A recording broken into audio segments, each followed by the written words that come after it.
Hello नमस्कार प्यारे विद्यार्थियों, स्वागत करता हूं आप सभी का सीयूईटी कॉन्सेप्ट पर।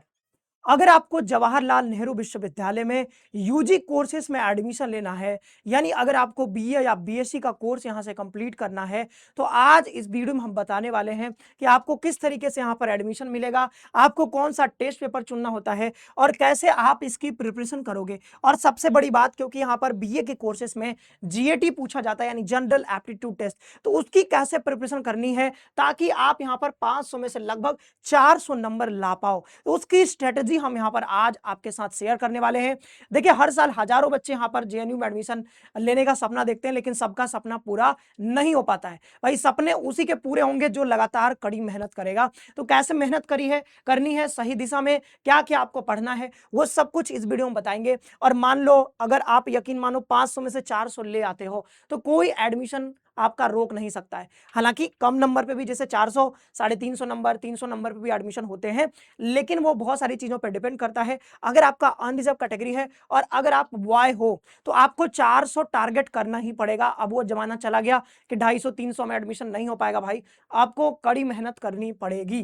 चलो वीडियो को आगे बढ़ाते हैं और एक एक करके बात करते हैं। जैसे जेएनयू के बारे में आज हम बात करने जा रहे हैं, 2027 में कैसे आपका एडमिशन होगा वो आपको बताएंगे। लेकिन थोड़ा 2026 का देख लेते हैं कि अभी क्या चल रहा है। देखिए, जो बच्चे इस बार जिन्होंने मतलब अप्लाई किया था जेएनयू के लिए, इनका जो है पहले राउंड का कट ऑफ आ चुका है और देन यहाँ पर सेकेंड राउंड का भी कट ऑफ आ चुका है। ठीक है, ये देखिए, ये फर्स्ट राउंड का है, लिस्ट वन है। अब जैसे मैंने बताया कि 500 में से 400 नंबर, तो आपके मन में, जो बच्चे नए तैयारी कर रहे हैं 2027 के लिए, उनके मन में सवाल आ रहा होगा कि सर यहाँ पर कट ऑफ 76.84 ऐसा क्यों लिखा है। देखिए, जो 500 में से आप 400 लेकर के आओगे, या जितना भी आएगा 500 में से आपका, जितना भी बीए के कोर्स के बारे में बात करें, तो उसको हम कन्वर्ट कर देते हैं कि भाई 100 में आपका कितना आ रहा है। तो 100 में देखना है, जैसे 500 में भरे 400 आ रहा है, लेकिन उसको 100 में कन्वर्ट करना है कि आउट ऑफ 100 इसका जो है 76.84 आया, तब उसको यहाँ पर फ्रेंच देखो, फ्रेंच में इनका एडमिशन हो रहा है। यहाँ पर रैंक लिखा होता है कि जैसे 28 रैंक तक, यानी जेएनयू में जिन्होंने अप्लाई किया था 28 रैंक तक जिनका था, अनरिजर्व में जिनका रैंक 28 तक था, उनको यहाँ पर फर्स्ट राउंड में एडमिशन मिला। और देन यहाँ पर ये कोड 2 है, कोड 1, कोड 2 अलग अलग बच्चों के लिए होता है। ठीक है, जो फ्रेशर्स होते हैं उनके लिए कोड 1, और जो गैप ईयर वाले रहते हैं उनको यहाँ पर कोड 2 रहता है। ठीक है, तो बीए कोड 1 यहाँ पर जैसे बात करते हैं हम, ये सेकंड लिस्ट है। तो सेकंड लिस्ट में देखिए, फर्स्ट लिस्ट में यहाँ पर अनरिजर्व के लिए ये रैंक 28 था, फिर जो है कट ऑफ घटी तो ये रैंक कहाँ चला गया, 32 पे चला गया। यानी जिन्होंने अप्लाई किया था अनरिजर्व कैटेगरी में, अगर आप टॉप 32 में थे, तो आपका इस बार एडमिशन यहाँ पे आपको अलॉटमेंट मिल गया होगा। उसी तरीके से अगर देखें कि ये देखिए, ये शायद चाइनीज है मे बी, हाँ ठीक है, तो इसमें 36 रैंक तक था। तो ये करके अलग अलग यहाँ पर देख सकते हो, एससी का रैंक यहाँ पे 14 होना चाहिए। ठीक है, एसटी का रैंक यहाँ पे 3 था, तो उनको मिला है एडमिशन। तो ये सेकेंड राउंड के लिए था। अभी जो है थर्ड राउंड आना आपका बाकी है, ये देख सकते हैं, ये शेड्यूल है इस बार का। जैसे यहाँ पे आप देखोगे कि सेकेंड राउंड का मेरिट लिस्ट यहाँ पर 12 अगस्त को आया है, और जो आपका थर्ड राउंड आने वाला है, third round last final round जो आपका आएगा, वो 3 सितंबर को आएगा। कब आएगा? 3 सितंबर को। तो अभी जो है एक दो राउंड और आ सकते हैं, सीट जितना भी रहेगा खाली उस हिसाब से। तो ये लास्ट राउंड इन्होंने कहा है कि 3 सितंबर को अभी एक और यहाँ पे फाइनल राउंड होने वाला है। ठीक है, अच्छा, कुछ और भी फाइनल सिलेक्टेड स्टूडेंट का ये 9 से 10, और फाइनल जो आएगा डेडलाइन फॉर एडमिशन, वो 15 सितंबर तक रखा गया है। तो अभी जिनका सेकंड राउंड में एडमिशन हो गया, उनको ढेर सारी बधाई, इस साल जिनको भी हुआ है। ठीक है, और जो बच्चे 2027 के लिए वीडियो देख रहे हैं, तो 2027 के लिए कैसे प्रिपरेशन करनी है, देखिए उसके बारे में अब हम आगे चल के चर्चा करने वाले हैं। देखिए, पहली बात तो ये बता दूं कि ये जेएनयू जो है टॉप संस्थान है, मतलब भारत का सबसे बेहतरीन इसको संस्थान कह सकते हो यूनिवर्सिटी के उसमें कैटेगरी में। हालांकि इसे जैसे एनआईआरएफ कहती है कि ये सेकेंड रैंक पे है, इससे पहले रैंक पर जो है दूसरा एक संस्थान है।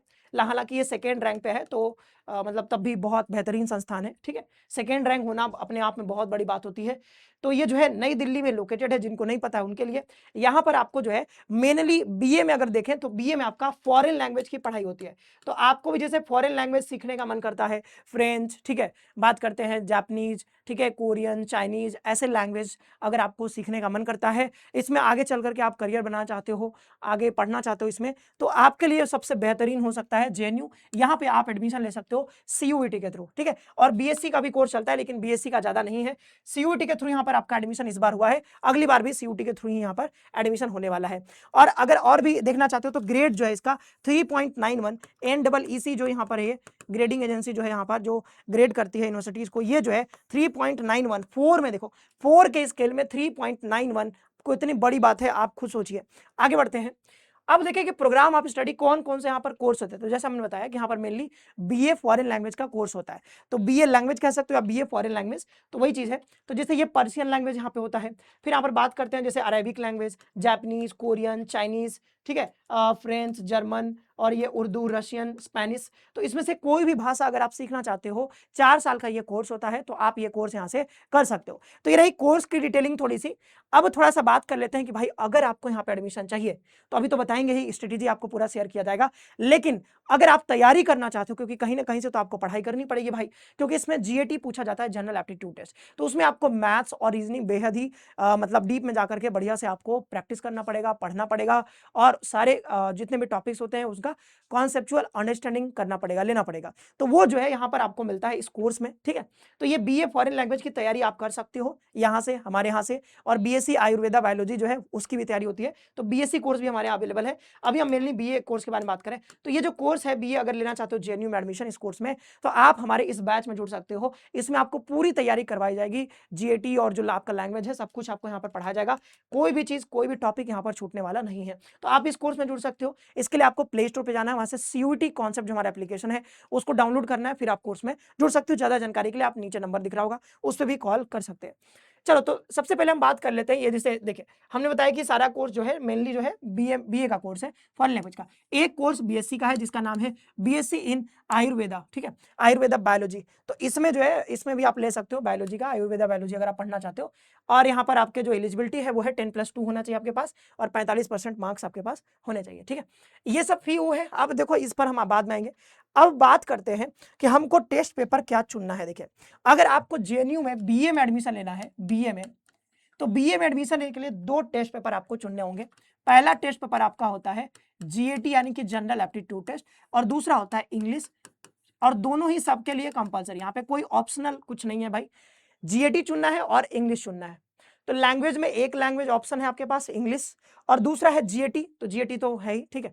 तो ये 2 टेस्ट पेपर आपको चुनने होते हैं। जब सीयूटी का फॉर्म भरोगे तो वहां पर 2 लैंग्वेज, 2 मतलब टेस्ट पेपर भरना होगा, एक जीएटी भरना होगा, एक इंग्लिश भरना होगा।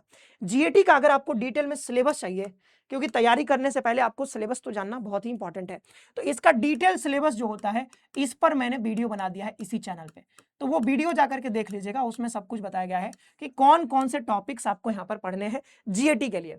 देखिए अगर आपको जेएनयू में पढ़ना है और आपका मैथ्स, रीजनिंग, जीके, जीएस कमजोर है, तो फिर आप जो है भूल जाओ कि आपका एडमिशन हो पाएगा, क्योंकि हम क्लास 12th में हिंदी मीडियम बच्चे वाले भी इंग्लिश पढ़ते हैं, तो थोड़ा बहुत हम लोग को भी आता है। जैसे कि हम लोग जब पढ़ते थे अपने जमाने में, तो मैं हिंदी मीडियम से पढ़ा हूं, तो वहां भी हमारे में मतलब एक सब्जेक्ट था इंग्लिश लैंग्वेज का, तो हिंदी भी हम पढ़ते थे, इंग्लिश भी पढ़ते थे, तो हमें इंग्लिश की नॉलेज ठीक ठाक थी, ठीक है। यानी कि अगर इंग्लिश ग्रामर का भी सवाल अगर आता उस टाइम पे, अभी तो मैंने बहुत छोड़ दिया है, तो मैं इंग्लिश भी बना लेता, ज्यादा दिक्कत नहीं होता, थोड़ा बहुत और मेहनत करना पड़ता, ठीक है। और हिंदी तो बहुत अच्छी थी, तो उसमें दिक्कत नहीं आया। आप में से भी कोई अगर जैसे हिंदी मीडियम से पढ़ा हुआ है, तो उसका हिंदी साथ ही साथ उसने अंग्रेजी भी पढ़ा होगा, तो चाहे वो इंग्लिश मीडियम वाला बच्चा हो, चाहे वो हिंदी मीडियम वाला बच्चा हो, इंग्लिश मीडियम वालों को थोड़ा ज्यादा अच्छी इंग्लिश आती है, मतलब वो ग्रामर का पोर्शन ज्यादा अच्छे से कर सकते हैं इंग्लिश का, लेकिन एक हिंदी मीडियम वाला बच्चा भी थोड़ा सा मेहनत और करेगा तो ग्रामर पोर्शन को आराम से, यानी इंग्लिश लैंग्वेज जो है वो अच्छा कर सकता है।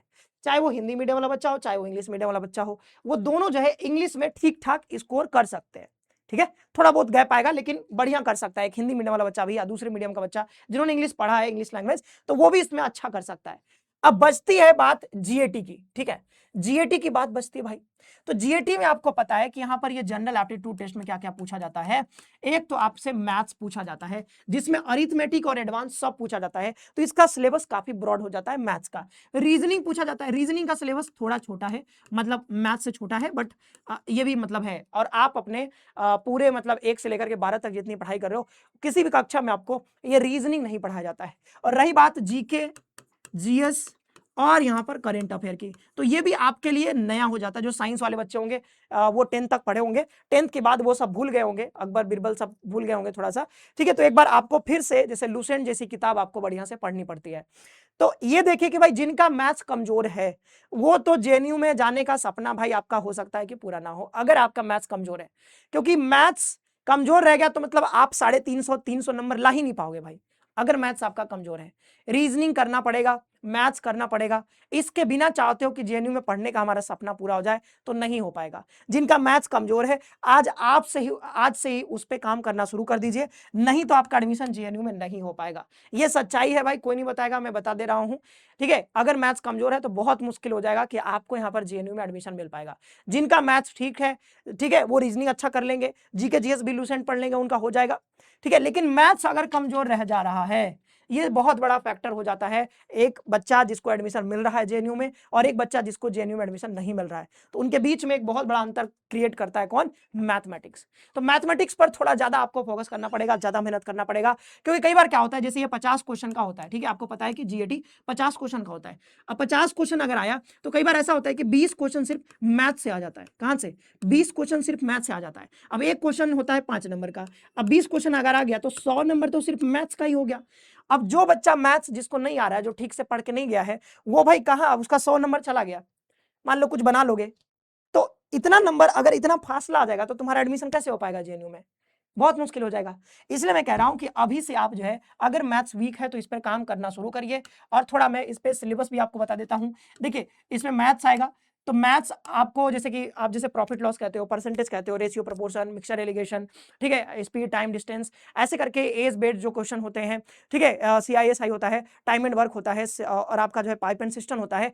ऐसे करके बहुत सारे चैप्टर्स हैं जिसका नाम मैंने डिटेल सिलेबस जो है उसमें बताया है। तो ये सारे सिलेबस आपको पढ़ना होगा, आपको पीवाईक्यू आपको सॉल्व करना होगा, ठीक है। उसी तरीके से जो रीजनिंग पूछा गया है इसमें, तो रीजनिंग के लिए आपको एक बार इसका कॉन्सेप्ट बढ़िया से पढ़ना पड़ेगा, सारा रीजनिंग जो है, क्योंकि आप कभी पढ़ते नहीं हो। हालांकि इसका सिलेबस छोटा है तो आप इसको जल्दी कवर कर सकते हो। और जीके जीएस के लिए क्या कर सकते हो, जीके जीएस के लिए आप यहाँ पर लूसेंट पढ़ लेना बढ़िया से, ठीक है, लूसेंट पढ़ लेना। और रही बात करंट अफेयर की, तो करंट अफेयर आपको रजनीश सर यहाँ पर क्लास लेकर के आते हैं, तो उनकी क्लासेस आप डेली देखते रहिए, ठीक है। अगर इतना करोगे तभी आपका सिलेक्शन हो पाएगा, इतने से कम में नहीं होगा। ये तो मिनिमम है, बेयर मिनिमम, इतना तो करना ही पड़ेगा। इसके अलावा जब इतना कर लोगे, एक बार आपने मैथ्स बढ़िया से सारा टॉपिक पढ़ लिया, अपना कॉन्सेप्चुअल क्लियरिटी से बढ़िया कर लिया, रीजनिंग आपने बढ़िया से पढ़ लिया है, उसके बाद आपने पीवाईक्यू सॉल्व कर लिया है, पीवाईक्यू पर पकड़ बना ली है, उसके बाद क्या करना है, आपको मॉक टेस्ट लगाना है। तो पहले तो इतना इसेंशियल है, पहले तो इतना करोगे तुम, ठीक है। इतना करने के बाद फिर बाद में अगर समय बचता है तो तुम मॉक टेस्ट लगाओगे। मॉक टेस्ट हम हालांकि लास्ट में लगाते हैं, तो कुछ मॉक टेस्ट, कम से कम 10 मॉक टेस्ट तो आप लगा ही लेना लास्ट में, ठीक है। और कुछ और भी एक्स्ट्रा प्रैक्टिस करना है तो प्रैक्टिस सेट भी आपको मिलेगा, कहीं से आप ले सकते हो, मार्केट ले सकते हो, या फिर आप हमारे जो इस बैच में आओगे, यहाँ पर जो हमने बैच के बारे में आपको बताया, तो इस बैच में क्या है कि हम आपको रीजनिंग, मैथ, मैं पढ़ाऊंगा आपको रीजनिंग और मैथ, जीके जीएस आपको रजनीश सर पढ़ा देंगे, और रविनंदन सर आपको इंग्लिश पूरा बढ़िया से पढ़ा देंगे। तो ये जो मैंने बताया बीए के लिए, तो आपका पूरा यहाँ पर तैयारी हो जाएगा। और जो प्रैक्टिस सेट है, पीवाईक्यू है, सब इसी में हम लोग बैच में करवा देते हैं। और अगर आपको डेमो वीडियो देखना है कि कैसे पढ़ाया जाता है, तो आप इसी चैनल पर डेमो वीडियो भी देख सकते हैं, ठीक है। मैथ्स का भी, रीजनिंग का भी, जीएस का, सब आपको यहाँ पर डेमो वीडियो मिल जाएगा। तो ये रही बात कैसे तैयारी करनी है, वो मैंने आपको बता दिया है, ठीक है। डिटेल में सिलेबस जानना है तो सिलेबस एक बार जरूर जाकर के वहां से देख लीजिएगा। इंग्लिश में आपको पता है कि मेनली यहाँ पर ग्रामर पूछा जाता है, ग्रामर और यहाँ पर आपसे पूछा जाता है क्या, ग्रामर के साथ यहाँ पर कॉम्प्रीहेंशन के सवाल आते हैं, ठीक है। तो कॉम्प्रीहेंशन तो बच्चे ठीक ठाक कर लेते हैं, ग्रामर में दिक्कत आती है, ठीक है। जो है उसमें कि भाई सेंटेंस जो रीअरेंजमेंट वाला सवाल काफी सारा पूछा जाता है, एंटोनिम, सिनोनिम, इडियम, फ्रेजेस, ऐसे करके बहुत सारे सवाल यहाँ पर आते हैं। तो वो सब भी अगर आपको जानना है तो इसका भी सिलेबस यहाँ पर इसी चैनल पर अपलोडेड है, तो वो सिलेबस आप एक बार देख लीजिएगा। जब तक सिलेबस नहीं समझोगे तो तैयारी में आपको मजा नहीं आएगा, आपको पता नहीं चलेगा कि हमें क्या तैयारी करना है, क्या पढ़ना है। तो सिलेबस पहले जाकर के देखिए, फिर आप पीवाईक्यू डाउनलोड कर लीजिए, कहीं से मिल जाए तो, या फिर हमारे बैच में आओगे तो पीवाईक्यू दे दिया जाएगा, और पीवाईक्यू हम अपने क्लासेस में भी आपको करवाते हैं। ओके, ये रहा बात। तो ये कैसे तैयारी करनी है आपको समझ में आ गया, ठीक है। पहले तो सिलेबस डाउनलोड कर लो, सिलेबस जाके देख लो, देन यहाँ पर तैयारी शुरू कर सकते हो आप। एक एक चैप्टर से शुरुआत करी, मैथ्स पढ़ना शुरू किया, परसेंटेज हमने अभी पढ़ा दिया अपने बैच में, आप जाकर के पढ़िए। अगर आपको मजा नहीं आया तो आप बताना, ठीक है। एक बार ज्वाइन करिए, पढ़िए बढ़िया से। अब बात करते हैं यहाँ पर फी स्ट्रक्चर की। तो फी स्ट्रक्चर बहुत ही कम है, तो फी के बारे में ज़्यादा सोचना नहीं है भाई, अब इसको जोड़ लेना। बहुत ही कम फी है, बहुत ही लो फी में आपको यहाँ पर पढ़ाई होता है। सीट आप देख सकते हैं कि कितने सीट है, जैसे फ्रेंच में 19 सीट है, अनरिजर्व के लिए टोटल यहाँ पर 48। तो सारे ही कोर्सेज में 48 ऐसे यहाँ पर कोर्स जो है सीट देखने को हमको मिलता है। किसी में 19 है, किसी में 39 है, ये सीट देख लिया आपने। इसके बाद जो यहाँ पर सर्टिफिकेट ऑफ प्रोफिशिएंसी, तो ये सीओपी का भी होता है। जब आपका यहाँ पर एडमिशन होगा तो आप इसमें भी ले सकते हो एडमिशन। ये 1 साल का जो है एक तरह से सर्टिफिकेट प्रोग्राम होता है। बीएससी प्रोग्राम जो होता है यहाँ पर, जो कोर्स है आपका 8 सेमेस्टर का ये होता है, इसमें जो है आयुर्वेदा बायोलॉजी में, तो इसमें टोटल 20 सीट्स है। तो यहाँ से आप बीएससी भी कर सकते हो, और बीएससी करने के लिए जो टेस्ट पेपर होता है वो फिजिक्स केमिस्ट्री बायोलॉजी, वो आप यहाँ पर टेस्ट पेपर चुनते हो। जैसे पीछे जो मैंने यहाँ पर बताया था, एक टेस्ट पेपर मैंने यहाँ पर बताया था, हाँ ये देखिए। तो अगर आपको बीएससी करना है तो बीएससी के लिए आपको कौन से टेस्ट पेपर चुनने हैं? आपको चुनने हैं फिजिक्स, केमिस्ट्री और यहाँ पर बायोलॉजी, या बायोलॉजी की जगह पे मैथमेटिक्स भी ले सकते हो, यानी कि पीसीएम या पीसीबी आपके पास है तो आराम से इस कोर्स में एडमिशन ले सकते हो। और इसके लिए तो आपको कुछ करने की जरूरत नहीं है, सिर्फ और सिर्फ आपको फिजिक्स, केमिस्ट्री, मैथ या बायोलॉजी जो भी ले रहे हो उसका एनसीईआरटी लाइन बाय लाइन पढ़ना है, और लाइन बाय लाइन पढ़ के पीवाईक्यू लगाना है और देन प्रैक्टिस करना है। तो इसकी भी तैयारी हम लोग करवाते हैं, बैच में आप जुड़ करके इसकी भी तैयारी कर सकते हैं। तो ये रहा पूरा जो है कैसे आपका एडमिशन मिलेगा भाई, ठीक है। वो जो मैंने बताया मैथ्स वाला फैक्टर, तो मैथ्स जो है वो वही है कि एक बच्चा का एडमिशन हो रहा है और एक का नहीं हो रहा है, तो उसके बीच में मैथ आ जा रहा है, ठीक है। तो मैथ को हम लोग स्ट्रॉन्ग करेंगे हमारे इस बैच में, उसमें जुड़ करके हमारे साथ मैथ आप पढ़ सकते हो, कोई समस्या नहीं, कोई दिक्कत नहीं, आराम से सब समझ में आएगा, और आप जेएनयू में एक सीट ले सकते हो, ठीक है। आप कहीं और से भी पढ़ना सकते हो, किताब से भी पढ़ सकते हो, कहीं से भी पढ़ो, लेकिन आपको मैथ्स पे स्ट्रॉन्ग पकड़ बनानी पड़ेगी, तभी आपका एडमिशन यहाँ पे जेएनयू में हो पाएगा। तो आज के लिए इतना ही रखते हैं, थैंक यू सभी को, ठीक है। और भी कोई अगर सवाल है एडमिशन से संबंध में तो आप वो हमसे पूछ सकते हो, ठीक है। बहुत बहुत धन्यवाद, खुश रहिए, पढ़ते रहिए और अपना ख्याल रखिए।